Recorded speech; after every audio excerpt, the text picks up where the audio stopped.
Magandang umaga po sa ating lahat. Good morning. Good morning. Okay.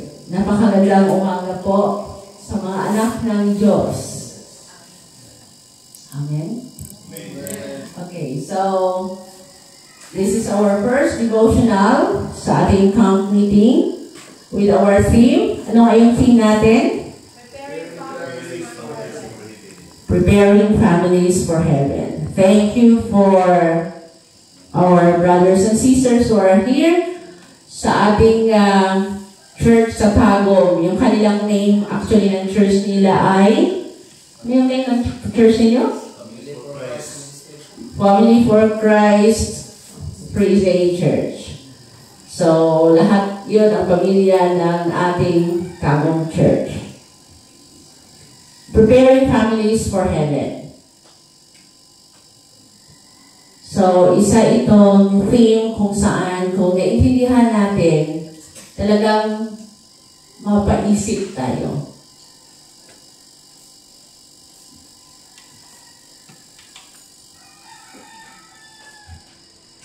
It is a solemn privilege that we need to prepare ourselves, our families, for this, anong tawag dito? Event that we will go to heaven. Are we preparing?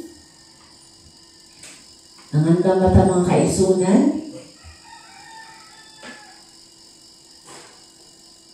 May time ba ta? Natagaan na nato o pagtagal? Na nag-sit down ta sa ato ang family and then nagplan ta or nagpray ta, nagiyahan ta sa Ginoo ng atong preparation will be in accordance to His will. One thing mga kaisunan na gikinahanglan nato is to learn the will of God. So let us begin with in the beginning. No? Sa umpisa mga kaigsunan. In the beginning. So chapter 1 ng Genesis, nandiha ang in the beginning. So God wanted a perfect home for us.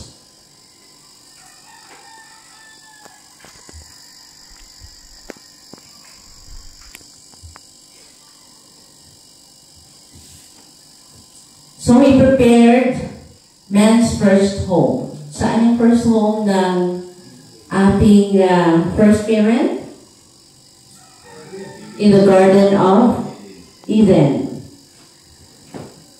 So when He has furnished everything that man could desire, ang sabi niya, let us make man in our image, after our likeness.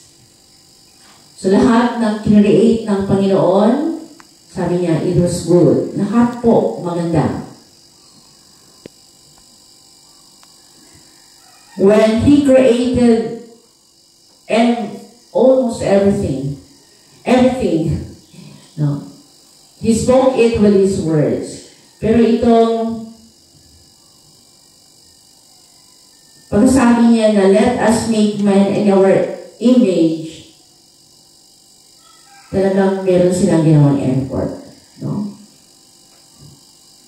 The Lord was pleased with this last and noblest of all His creatures. Ito yung last na create ng Panginoon. And He considered it the noblest of His creation.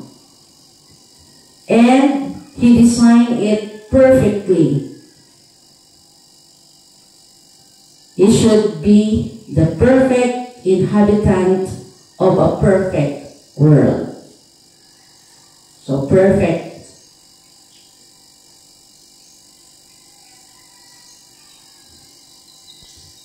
Pero yung pagkakagawa ng Panginoon sa tao, It was not his purpose that men should live in solitude. Kaya, ano yung ginawa niya? Sabi niya, it is not good that the man should be alone. I will make him a helpmeet for him. So, anong provide ng Panginoon? So, God Himself gave Adam a companion. He provided a helpmeet for him. Ano yung word ng helpmeet? Ano yung design ng Panginoon sa helpmeet ni Adam? Helpmeet, helpmate, a helper corresponding to him, one who was fitted to be his companion and who could be one with him in love and sympathy. Sorry, kala ko malaki na yung ako. Okay. So, ito yung will ng Panginoon kung bakit niya ginawa yung partner ni Adam na si Eve. A helper corresponding to him. Fitted to be his companion. And, take note, who could be the one with him in love and sympathy. So, saan na kinuha si Eve? Kung si Adam from dust, pero si Eve, he was created from a rib taken from the side of Adam.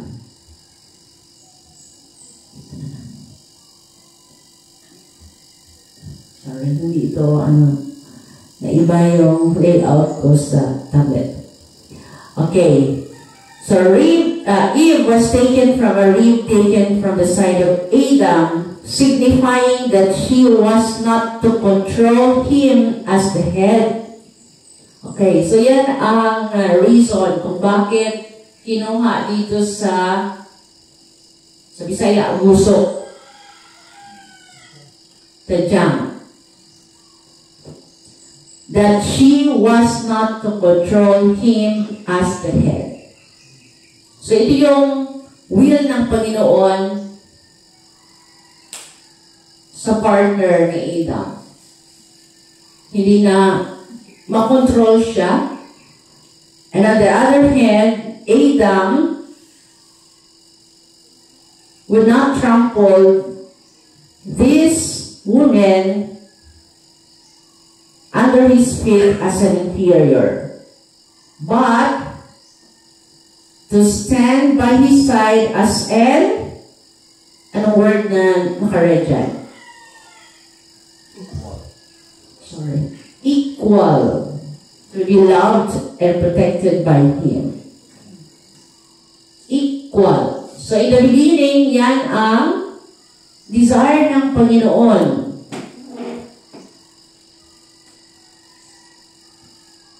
So, a part of man, bone of his bone, and flesh of his flesh, she was his second self. So, Eve was the second self of Adam. Showing the close union and affectionate attachment that should exist in his relation. Dahil po walang sino man ang makapag anong tawag dito sa Bisaya ng hate, masuko, magdumot sa iyang kaugalingon. For no man ever yet hated his own flesh, but nourished it and cherished it. At merong instruction that this couple should leave their father and mother. So this institution, marriage, mga kapatid, was first celebrated in the Garden of Eden. The originator, who is the originator? The creator of the universe. So, itong marriage, sinasabi dito, it was one of the first gifts of God to man. Ito yung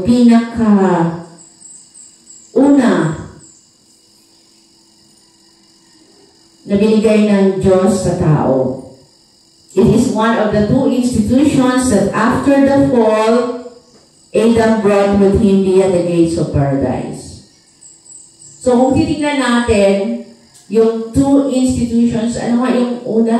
Yung isang institution? The Sabbath and the marriage. At ito yung attack ni Satan ngayon. Kaya we need to keep our marriage honorable. Marriage a sacred thing for the family, for the couple.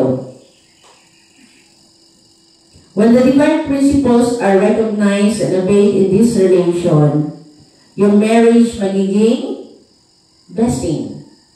So kapag sinunod natin yung instruction ng Panginoon, talagang ang marriage will be a blessing. It guards the purity and happiness of the race. It provides for man's social needs. It elevates the physical, the intellectual, and the moral nature. So ito yung purpose ng Panginoon why marriage is sacred and important. It guards the purity and happiness of the race. So the reason why we are here, again, is to review the will of God to each one of us and to our families. So hindi po exempted po yung family of God here on earth, no? That we are bombarded by different issues and different trials and temptations. Kaya, as a restorer, a repairers, reformers of God's children in these last days, we need to understand and also to live the truth that God presented in the beginning to each one of us. It guards the purity and happiness of the race. It provides for man's social needs. So, kailangan talaga itong marriage na ito for social needs and also for the physical, mental, and moral nature. Para maging buo, physical, mental, and spiritual.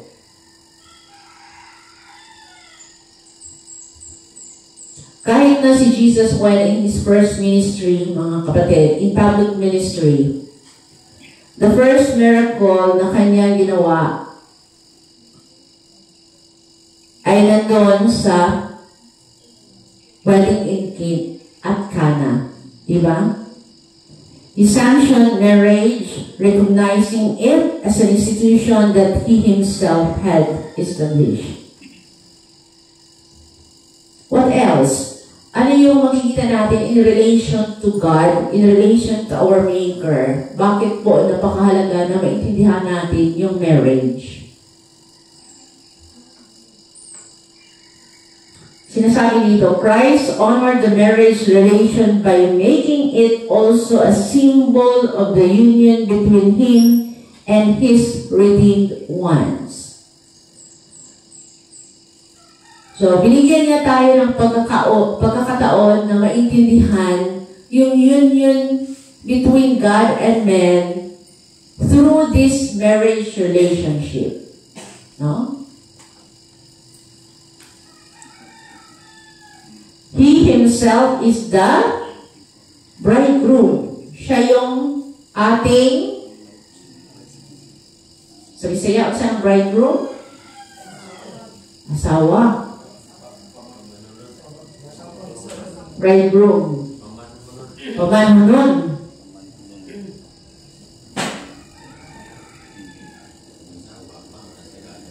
Okay, pamanhunon. Pero kung nakasal na, asawa na, bana. Okay. So, he himself is the bridegroom. And who is his bride? The church. So, yung object lesson ng marriage is a relationship between God and man.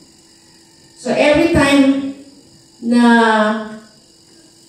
pag-uusapan itong marriage, we need to connect it. Not only our relationship to our spouse, if you are married, but our relationship to God. Sinasabi niya dito, thou art all fair, my love. There is no spot in thee. So that is why, kapag kinakasal yung bride, ano yung nagsisimbolo ng purity? Yung white na kanyang sinusuot. So, thou art all fair, my love. There is no spot in thee. Of course, doon sa Garden of Eden, God supplied everything that this couple wish in their hearts. Everyone was supplied. There was no sin. There was no decay in that glorious Eden. So yung angels are freely conversing then. So just imagine, ito yung Garden of Eden. Ito yung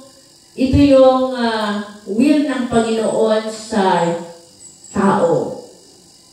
He provided everything. Lahat-lahat. Ano ba yung lugar na pinuntahan nyo na masabi ninyo, like Eden, like heaven?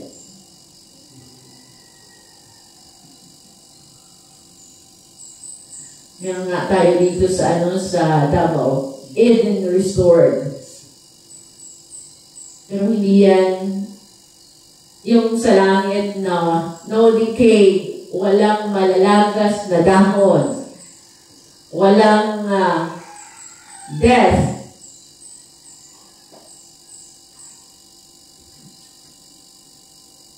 So lahat that human eyes can see na minsan hindi makaptured ng pinaka-highest or pinaka-sophisticated na gadget.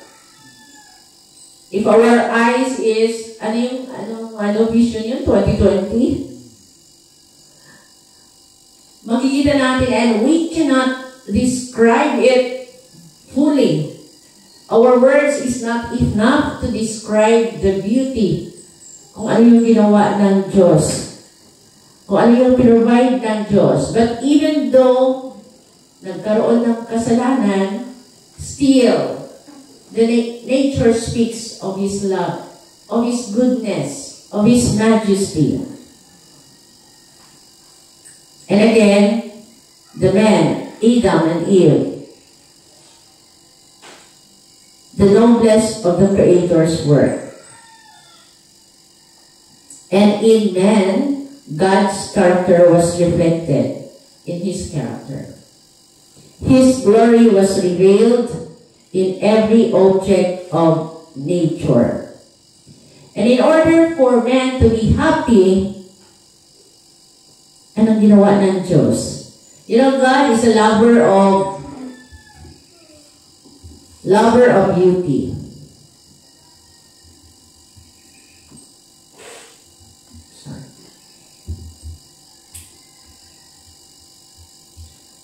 Kaya if we are connected with Christ, connected with God, we long to see His creation.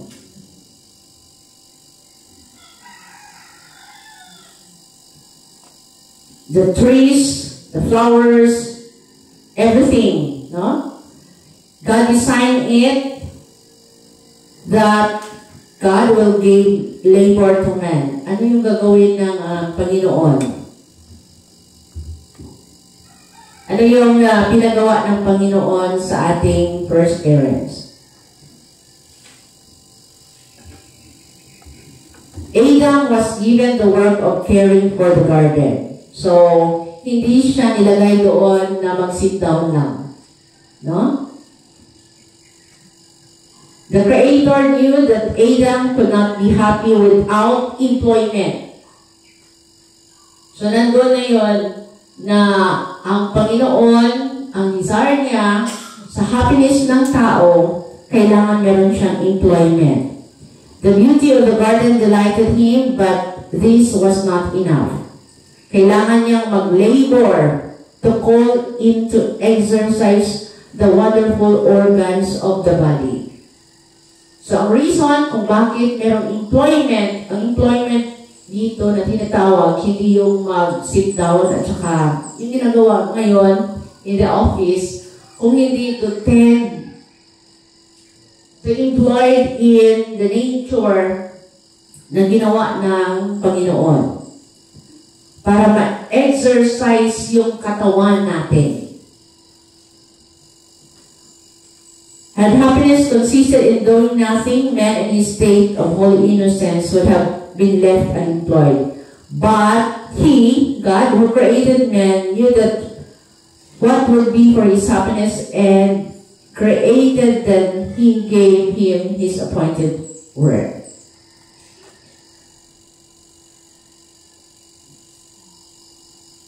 So it was the sign of God that man should find happiness in the employment of tending the things that he had created, and that he one should be met with the fruits of the trees of the garden.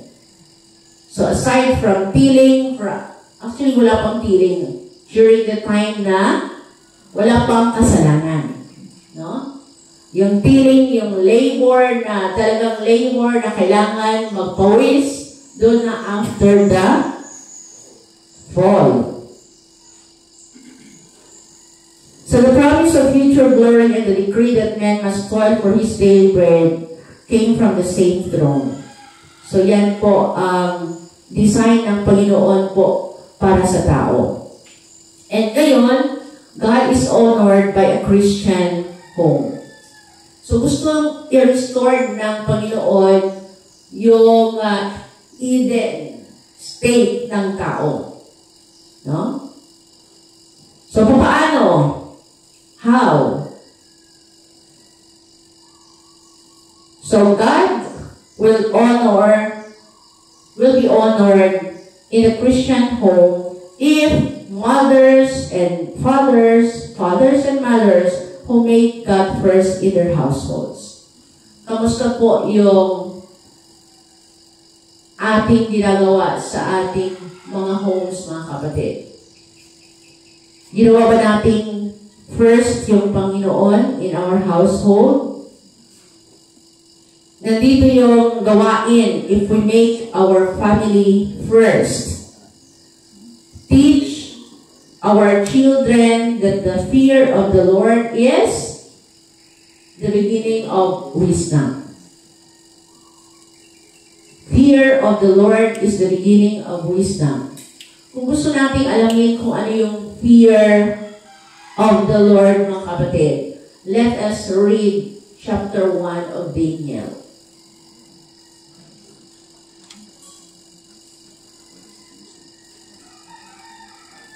So, nandoon yung instruction at how to live, how to manifest, paano natin isakabuhay yung fear of the Lord.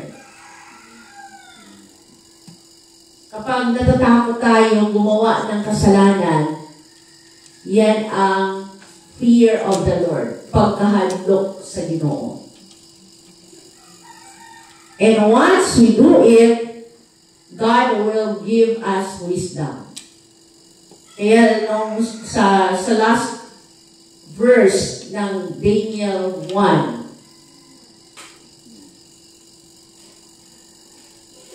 God gave wisdom to Daniel and to his 3 companions.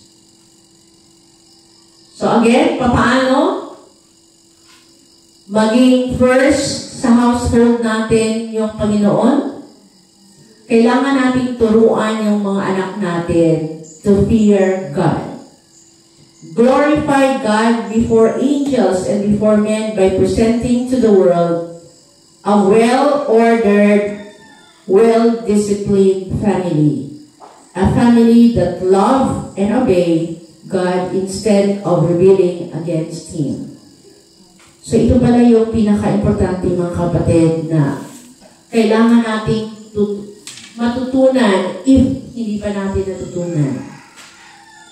This is the first angel's message. Nakita niyo mga kapatid? Fear God. Give glory to Him. No? Fear of the Lord and glorify God in our own household. So, paano maipakita at paano makita ng sanlibutan that the message of the first angels na isa kabuhay natin, makikita ng sanlibutan that our family is a well-ordered and well-disciplined family. I know this is our challenge, no? Sa lahat ng mga families. Sa Bisaya pa, dili sa yun yun kaayo karon nga panahon. For those who are contemplating marriage, kailangan mag-isip-isip. Kailangan i-plan. No? Paano magiging well-ordered, well-mannered yung family? If we are not rooted in Christ, talagang wala. A family that love and obey God instead of rebelling against Him. If we make our Bible guide for our family, we can obey God. Christ is not a stranger in their homes. Sa family na make their God first, His name is a household name, revered and glorified. So we are privileged, no? We are blessed that all the instruction of God is written in the Bible, and we have also the spirit of prophecy. Kung tutukan nato kaning mga words, mga kaisunan, we will live happily, no, sa ating mga homes. Angels delight in a home where God reigns supreme, and the children are taught to reverence religion, the Bible, and their Creator. Again, we are here to evaluate, to examine ourselves, our family. If the first thing na pinapagawa ng Panginoon sa atin in our family, ginawa natin.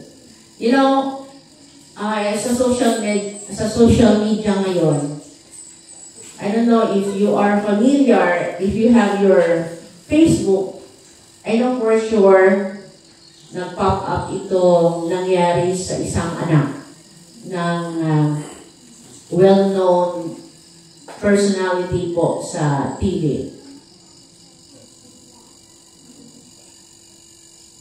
Talagang need of contemplation, reflection. Sa mga interview, hindi mo maririnig yung God. So the reason na mayroong mga depressions, mayroong mga problema, especially sa Generation Z ngayon, it is because God is not in the family.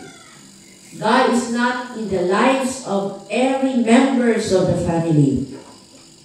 So it is the duty of the parents to instill in the minds of their children. Kaya nga, sa pagkahiga, sa lahat ng ginagawa natin, kailangan i-educate natin yung mga children natin to love God supremely. To love God first, last, and best. Kailangan makikita sa atin yung Bible religion, no, sa every family. Such families can claim the promise, if we are doing this, them that honor me, I will honor. As from such a home, the father goes forth to his daily duties, it is with a spirit softened and subdued by converse with God. So kapag ginagawa po natin yung ating duty, first, yung heavenward, yung upward, and then yung sideward, yung family natin. We can assure that God will help us that our family life hindi po magiging troublesome, hindi po magiging mabigat po yung family na dinadala natin. So, father as a priest, talagang malaki yung duty, responsibility, and the mother as home missionary. Last na passage dito mga kapatid, the presence of Christ alone can make men and women happy. All the common waters of life, Christ can turn into the wine of heaven. The home then becomes as an Eden of bliss. The family, a beautiful symbol of the family in heaven. So ito yung ating desire. No? Kung ang desire natin po, ganito na mga kapatid, meaning to say, we are already walking in the path that God marks us to walk in.